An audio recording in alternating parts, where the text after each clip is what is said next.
believers, imagine a day when the sun will lose its light, when the earth will tremble, when the sky will be torn apart, and when people will run in every direction, searching for a place to hide, but there will be nowhere to escape.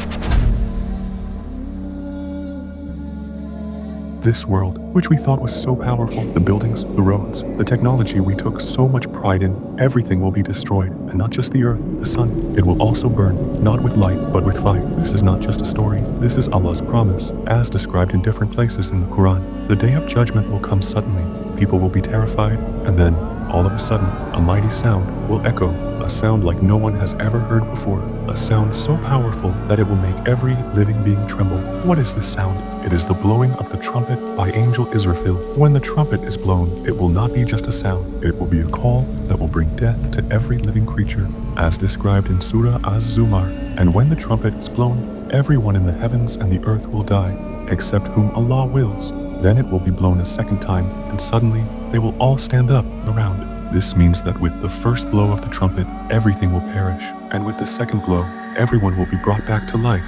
When people rise again, they will be in a state of panic. They will be running, but there will be nowhere to go, nowhere to hide. As described in the Quran, on that day, a person will run from his own brother, from his mother and father, from his wife and children. On that day, everyone will only care about themselves. On that day, no one will stand by anyone. When the day of judgment arrives, it will not only be humans, it will be the entire universe that will shake. Surah Al-Zalzala says, when the earth is violently shaken and it throws out everything inside it, O believers, think, this is the same earth in which we are buried, and on that day, it will throw out everything inside it. No secret will remain hidden. As mentioned in the Quran, when the sun is wrapped up in darkness, and when the stars lose their light, and when the moon is split apart, and the sun and moon are brought together, the sun and moon will change their form, and the world will be engulfed in darkness. Hearing this is enough to make one's heart tremble.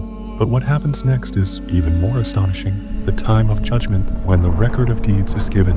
Once everything has been destroyed, the accountability will begin.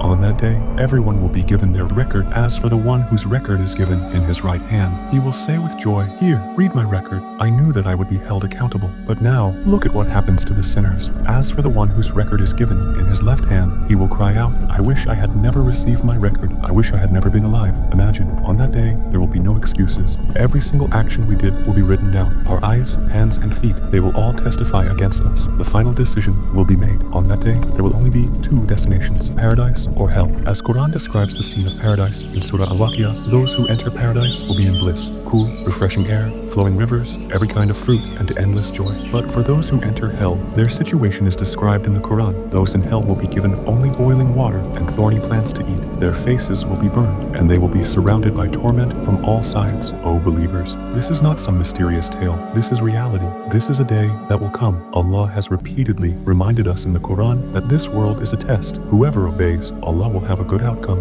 But those who take it as a joke, their end will be disastrous. As Surah Al-Hashr proclaims, O believers, fear Allah and let every soul see what it has sent ahead for tomorrow. And fear Allah, for He is fully aware of everything you do. The day of judgment is not just a day of fear. It is the day of justice. For those who lived a righteous life, it will be the beginning of a new journey, a new life. But for those who ruined their hereafter, it will be nothing but destruction. Now think, if you were there, where would you stand? Would you be among those with bright faces, eagerly awaiting their new journey, or among those screaming in despair? What will your story be? The choice is in your hands.